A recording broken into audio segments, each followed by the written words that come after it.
اللہ مثال دے، ضرب اللہ مثلا کلمۃ طیبہ، ہم تمہارے لیے اپنے پاک کلمے کی مثال بیان کرتے ہیں۔ پہلے تو بچہ بھی بتا دے گا کہ پاک کلمہ ہے کیا، کلمہ طیب یعنی لا الہ الا اللہ محمد رسول اللہ، کلمہ طیب ہے لا الہ الا اللہ محمد رسول اللہ۔ اور اللہ کہہ رہا ہے ہم اپنے کلمہ طیب کو سمجھانا چاہتے ہیں، اگر سمجھنا ہے تو ہمارے پاک کلمے کی مثال ایسی ہے جیسے ایک پاک درخت۔ تو سمجھے تو میرا سلام ہے، قرآن ہے قرآن۔ اب مثال کہاں کی اور مثل کہاں کی؟ پاک کلمہ تحریر ہے اور شجر دکھائی دے رہا ہے، شجر دکھائی دیتا، یعنی جو دکھائی نہ دے انہیں اس سے پہچانو جو دکھائی دے رہے۔ سلامت رہیں آپ، بڑا حساس جملہ میں نے آپ کے حوالے کیا۔ جو دکھائی نہیں دے رہا اسے ان سے پہچانو جو دکھائی دے رہا۔ کہا ہمارے پاک کلمے کی مثال ایک پاک شجر کی ہے، ایک پاک درخت ہے، اور درخت ایسا کہ جس کی جڑیں زمین میں مضبوط ہیں، اور جب جڑیں زمین میں مضبوط ہیں تو اس کی شاخیں آسمان تک گئی ہوئی ہیں۔ اور دنیا کے تمہارے جو درخت ہیں وہ موسم میں پھل دیتے ہیں۔ آم کا پودا سیب کے موسم میں پھل نہیں دے گا، گرمی کے موسم میں سردی کے پھل نہیں آئیں گے، سردی کے پھل گرمی کے موسم میں نہیں آئیں گے، خزاں اور بہار کے پھل الگ، ہر موسم میں ہر درخت الگ الگ پھل دیتا ہے۔ اور اللہ کہہ رہا ہمارا یہ پاک درخت ایسا ہے کہ ہر موسم میں پھل دے رہا ہوتا ہے، ہر موسم میں پھل دے رہا ہوتا ہے۔ کبھی اس کے پھل کا نام علی ہے، کبھی اس کے پھل کا نام حسن ہے، کبھی اس کے پھل کا نام حسین ہے، کبھی اس کے پھل کا نام علی بن حسین ہے، کبھی اس کے پھل کا نام محمد بن علی ہے، کبھی اس کے پھل کا نام جعفر صادق ہے، اور کبھی اس کے پھل کا نام موسیٰ بن جعفر ہے، موسیٰ کاظم ہے۔ تو کہا یہ ہر موسم میں پھل دیتا ہے، چاہے کسی بھی بنو کا موسم ہو، کسی بھی حکومت کا موسم ہو، جابر و ظالم سلاطین کے موسم میں بھی یہ درخت پھل دیتا، اس لیے کہ کلمہ طیبہ ہے۔ تؤتی اکلہا کل حین بإذن ربہا، یہ ہر موسم میں پھل دیتا، اس کی جڑیں زمین میں مضبوط ہیں، اس کی شاخیں آسمان تک گئی ہوئی ہیں۔ اس لیے سمجھو کہ درخت کی مثال دی ہے، کل کی اگر بات یاد آ جائے، درخت کی مثال اس لیے دی ہے کہ جڑیں زمین میں مضبوط ہیں، شاخیں آسمان تک گئی ہوئی ہیں۔ یہی درخت ہے جو بیک وقت اللہ سے بھی ملا ہوا ہے، بندوں سے بھی ملا ہوا ہے۔ اتنے سلامت رہے کہ جس کا بیک وقت رابطہ ہے اور جڑیں زمین میں مضبوط ہیں، انسانوں سے رشتہ ٹوٹتا نہیں ہے۔ اور دوسری بات کیا ہے کہ جس درخت کی جڑ مضبوط ہوگی اسی کی شاخیں پھلتی پھولتی ہیں۔ تیسری تعویل کیا ہے؟ اصلھا اور فرعھا، اس کی اصل اور اس کی فرع۔ اس اصل سے نکلا ہے اصول اور اس فرع سے نکلا ہے فروع۔ اللہ کہہ رہا ہے اصول کیا ہے؟ نماز، روزہ، حج، زکات، قوم، جہاد، یہ تو ہے فروع۔ اصول کیا ہے؟ توحید، عدل، نبوت، امامت، قیامت، یہ اصول ہے نا۔ اور فروع کیا ہے؟ نماز، روزہ، حج، زکات، قوم، جہاد، امر بالمعروف، نہی عن المنکر، ولایت، برات، یہ فروع ہے۔ اللہ کہہ رہا ہے اس درخت کے اصول یعنی اصل یعنی جڑ زمین میں مضبوط ہے، اور اس کی شاخیں یعنی فرع یعنی فروع آسمان تک گئی ہیں۔ یہی بتا رہا ہے کہ جس کے اصول مضبوط ہوں گے، اصول دین مضبوط ہوں گے، اسی کی نماز اوپر پہنچے گی، اسی کا روزہ اوپر پہنچے گا۔ عقیدہ مضبوط تو عمل آسمانوں تک جائے، عمل پروردگار تک جائے کہ یہ ہے وہ شجر جس کی ہم نے مثال بیان کی ہے، اور یہ کبھی بھی اپنی جگہ سے ہٹتا نہیں ہے، یہ کبھی بھی اپنی جگہ سے ہلتا نہیں ہے، اس لیے کہ جڑیں زمین میں مضبوط ہیں۔ پہنچ گئی بات؟ شجر طیبہ کا ذکر اللہ نے کیا، وَمَثَلُ كَلِمَةٍ خَبِيثَةٍ كَشَجَرَةٍ خَبِيثَةٍ اجْتُثَّتْ مِنْ فَوْقِ الْأَرْضِ مَا لَهَا مِنْ قَرَارٍ۔ اور سنو کلمہ خبیثہ بھی ہے، سنو ایک کلمہ خبیثہ بھی ہے، اور اس کلمہ خبیثہ کی مثال ایک شجر خبیثہ جیسی ہے۔ وہ شجر خبیثہ ایسا ہے کہ اس کی جڑیں زمین کے اوپر ہیں، اسے قرار نہیں ہے، کبھی یہاں کبھی وہاں، ادھر ہے سلامت رہے۔ جس کی جڑیں زمین کے اوپر ہیں وہ کبھی ادھر ہے کبھی ادھر ہے، کبھی یہاں ہے کبھی وہاں ہے، جسے قرار نہیں ہے، کبھی پہاڑ پر ہے کبھی زمین پر ہے۔ بہت کہ یہ شجر خبیثہ ہے۔ تو اب کلمہ طیبہ بھی چل رہا ہے، کلمہ خبیثہ بھی چل رہا ہے، شجر طیبہ بھی چل رہا ہے، شجر خبیثہ بھی چل رہا ہے۔ جو کلمہ طیبہ کے مقابل آ جائے وہ کلمہ خبیث، جو شجر طیبہ کے مقابل آ جائے وہ شجر خبیثہ۔ یہ ایسا ہی ہے کہ جو حق کے مقابل آ جائے وہ باطل، جو سچ کے مقابل آ جائے وہ جھوٹ، جو سویرے کے مقابل آ جائے وہ اندھیرا، جو نور کے مقابل آ جائے وہ تاریکی، جو صبح کے مقابل آ جائے وہ شام، جو صبح والے کے مقابل آ جائے وہ شام والا۔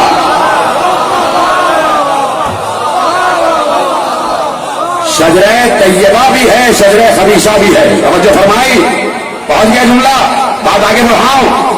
میرا مولا موسی کاظم علیہ السلام بلایا گیا بشر ادب کے، لاؤ دربار میں لاؤ۔ امام اپنی سواری پر آئے، دروازے پر رکے، سواری سے اترے، غلاموں نے بڑے احترام کے ساتھ دربار میں لے کے گئے۔ اسی وقت دروازے پر ایک نقیع ایک انصاری شخص کھڑا ہوا تھا۔ وہ بہت دیر سے دربار میں جانے کی اجازت مانگ رہا تھا، اجازت نہیں ملی۔ جیسے ہی دیکھا یہ جوان اپنی سواری سے اترا اور اسے بشر ادب دربار میں لے گئے۔ اس نے پلٹ کے پوچھا یہ کون ہے؟ یہ پوچھنا غضب ہو جاتا ہے بہت سے لوگوں کے لیے، جو پہچانتے ہوئے نہ پہچانے، جو معرفت رکھتے ہوئے معرفت نہ رکھے۔ کہ یہ کون ہے؟ کہا یہ عالم آل محمد ابو ابراہیم حضرت موسیٰ بن جعفر علیہ السلام۔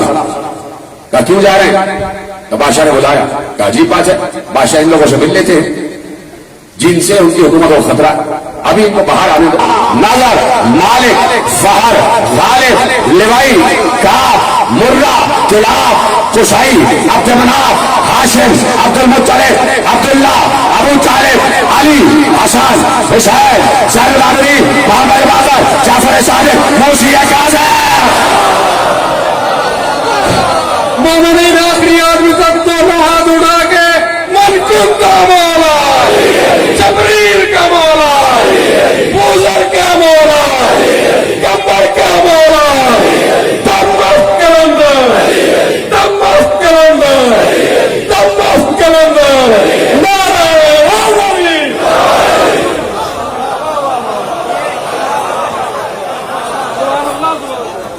آخری آدمی تک پہنچ رہی نا بات، ایک دفعہ ساری ہاتھ اٹھا دے تو کیا ہی بات ہے۔ یہ ہے شجرہ طیبہ اور ہم ہیں درود پڑھنے والے۔ ایک جملہ کہنے جا رہا ہوں، پہلے کہوں گا اور جو کہوں وہ کرنا۔ مجھ سمیت تمام خواتین جہاں جہاں آواز جا رہی ہے، چاہے شیعہ سنی ہو، مل کے آوازیں بلند درود پڑھو محمد و آل محمد کا۔ اللہم صلی علی محمد و آل محمد۔ خوش ہو جاؤ، اس وقت تم نے وہ کام کیا جو آسمان پر اللہ بھی کر رہا ہے، ملائکہ بھی کر رہے ہیں۔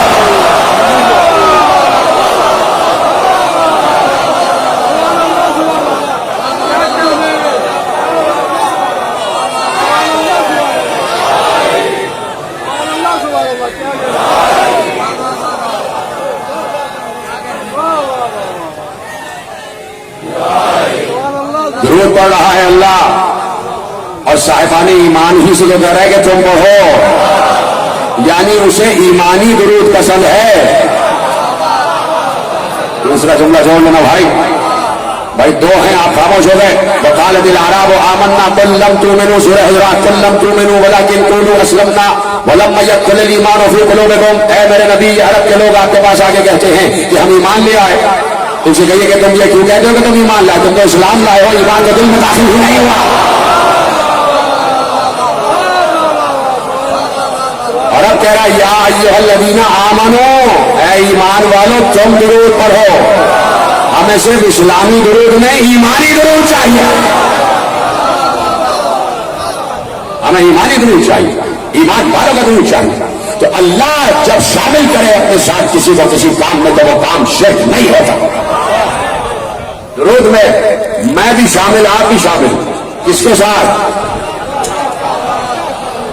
شامل؟ کہا تو چپ ہو گئے۔ درود میں بھی شریک، آپ بھی شریک، کس کے ساتھ؟ جو لا شریک ہے، ملائکہ بھی شریک، خود لا شریک کر رہا کہ میرے ملائکہ بھی میرے ساتھ درود پڑھو، تم بھی پڑھو.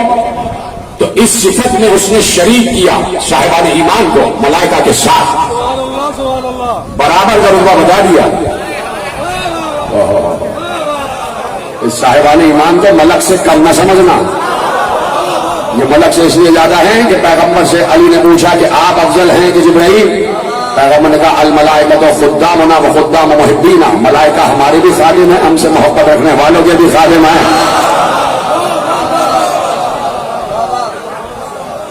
یہ ہے وہ شجرہ طیبہ، یہ ہے وہ کلمہ طیبہ کہ جس کی خود حفاظت اللہ نے کی ہے ازل سے ابد تک. یہ ذکر موسی کاظم اس وقت جو ہو رہا ہے یہ حفاظت خداوندی ہے، یہ حصار پروردگار ہے کہ کہیں اگر کوئی شجرہ خبیثہ والا بیٹھا ہوا گستاخی کر رہا ہے تو یہ شجرہ طیبہ والا بیٹھا ہوا اس کا دفاع بھی کر رہا ہے. یہ بیٹھے ہیں سارے شجرہ طیبہ والے، چاہے شیعہ ہو چاہے سنی ہو، بلا تفریق مذہب و ملت. سب جانتے ہیں کہ رسول کے بیٹے کی شان میں گستاخی ہے تو ایسا جیسے رسول کی شان میں گستاخی ہے. تو اب یہ مجالس اعضا، یہ ذکر رسول، یہ ذکر حسین، یہ دفاع ہے کلمہ طیب کا، یہ دفاع ہے کلمہ طیب کا. پوری دنیا سنے جہاں جہاں میری آواز پہنچ رہی ہے اور اس کو پہنچائے پوری دنیا، کہ پوری دنیا میں ازل کربلا کے واقعے سے لے کے آج تک اور قیامت تک مجلس عزائے حسین کا صرف ایک موضوع ہے اور وہ موضوع ہے توحید. توحید.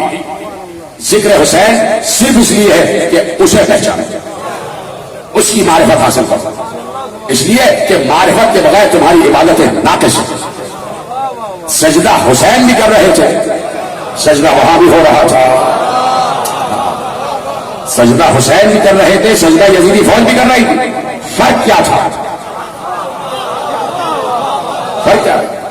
میں آج سے 10 سال پہلے میں نے شاید یہ واقعہ پڑھا ہے کہ کراچی میں ایک جگہ یوم حسین کی صدارت پرزائڈ کر رہا تھا. مجھ سے پہلے ایک عالم اہل سنت سے علامہ فیصل عزیز بندگی ان کا نام، مجھ سے پہلے انہوں نے تقریر کی اور انہوں نے یہی جملہ کہا کہ نمازیں یہاں بھی پڑھی جا رہی تھی، نمازیں یزیدی لشکر بھی پڑھی جا رہی تھی. اس لیے میں اہل سنت کی قدر کرتا ہوں، انہیں اپنا بھائی کہتے ہیں، یہ عقیدہ ہے. انہوں نے کہا عالم اہل سنت نے کہ نمازیں یزیدی لشکر میں بھی تھی، نمازیں حسینی لشکر میں بھی تھی. تو انہوں نے کہا فرق کیا تھا دونوں نمازوں کا؟ یہ فکر دیکھیے آپ علماء اہل سنت سلام ہمارا. انہوں نے کہا فرق کیا تھا دونوں نمازوں کا؟ کا فرق یہ تھا کہ یزید کی نماز میں حسین نہیں تھا.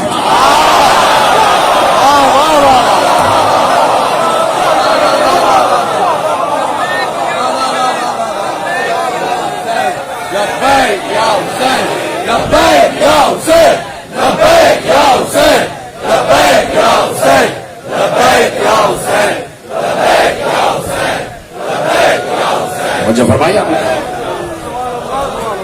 کہا ان نمازوں میں حسین نہیں تھا، معرفت حسین نہیں تھی.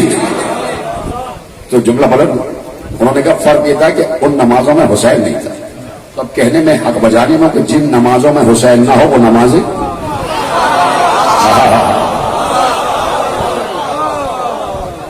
تو میری باری آئی تو میں نے کہا مولانا نے بڑا اچھا جملہ کہا کہ جن نمازوں میں حسین نہ ہو وہ یزیدی نماز ہو جاتی ہے.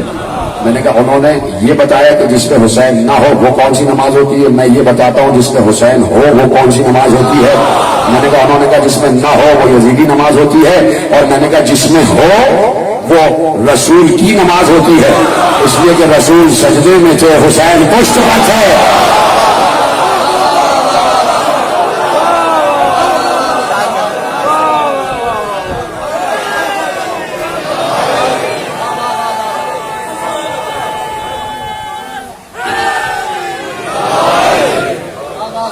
سلامت رہے آپ. جیسے آپ نے سنا تو مجالس کا صرف ایک موضوع ہے لا الہ الا اللہ محمد رسول اللہ، کلمہ طیبہ.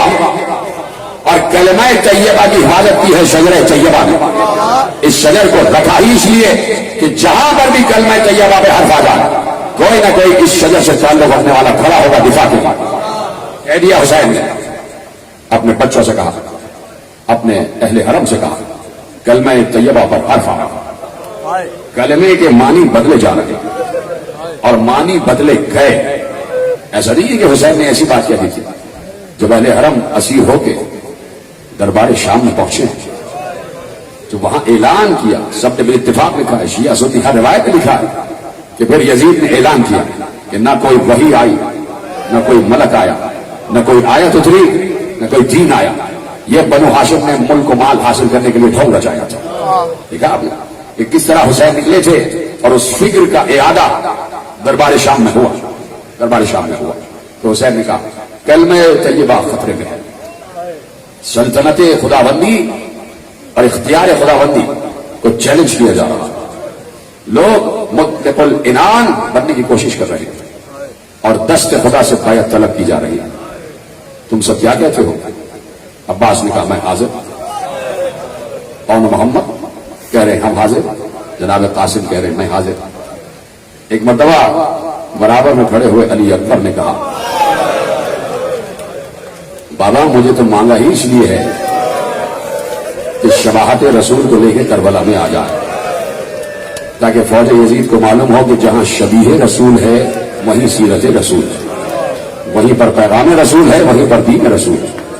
اس لیے صبح عاشور کی ابتدا اذان علی اکبر سے کروائی. علی اکبر تم اذان دو. علی اکبر نے صوت رسول میں اذان دی, وہی آواز رسول کی, چہرہ بھی بالکل رسول سے مشابہ. جب مدینے میں تھے تو چھوٹے سے تھے جناب علی اکبر, سلام ہو میرا شہزادے پر, چھوٹے سے تھے. کبھی کسی نے آگے کہا, امام حسین کے پاس کوئی شخص آ گیا, اس نے کہا میں ایک تعبیر پوچھنا چاہتا ہوں, میں نے خواب دیکھا. کیا خواب دیکھا؟ کہا رات میں نے رسول اللہ کو خواب میں دیکھا. امام حسین نے کہا اچھا ابھی معلوم ہو جاتے کہ تو نے یہ خواب دیکھا بھی ہے یا نہیں. اشارہ کیا, غلام اشارے کو سمجھا, ننھے سے علی اکبر کو لے کے آ, 2 یا 3 برس کا سے, ننھے سے علی اکبر. جیسے ہی امام حسین نے علی اکبر کو اپنی گود میں لیا وہ شخص کھڑا ہو گیا. اس نے کہا خدا کی قسم یہی شکل خواب میں دیکھی تھی. امام حسین نے کہا تو سچ کہہ رہا ہے کہ تو نے خواب دیکھا تھا. میرا یہ بیٹا شبیہ رسول ہے, شمائل میں, ہمائل میں, گفتار میں, کردار میں, رفتار میں مکمل شبیہ ہے میرے نانا کی. میں جیسے نانا سے محبت کرتا تھا ویسے علی اکبر سے محبت کرتا ہوں. راتوں کو جاگ جاگ کے علی اکبر کے سرانے آ کے کھڑے ہو جاتے. بیمار ہو گئے علی اکبر, بی بی ام لیلہ سلام, وہ شہزادی ام لیلہ سلام اللہ علیہا پر ہمارا, سرانے بیٹھی ہوئی ہیں, ٹھنڈے پانی کی پٹیاں بیٹے کے ماتھے پہ رکھ رہی, علی اکبر کے ماتھے پہ رکھ رہی. ایسے میں آنکھ لگ گئی, بی بی ماتھے پہ پٹی رکھی ہے مان, اور آنکھ لگ گئی. ایک دم چونک کے جاگی اور جاگ کے فوراً باہر آئی.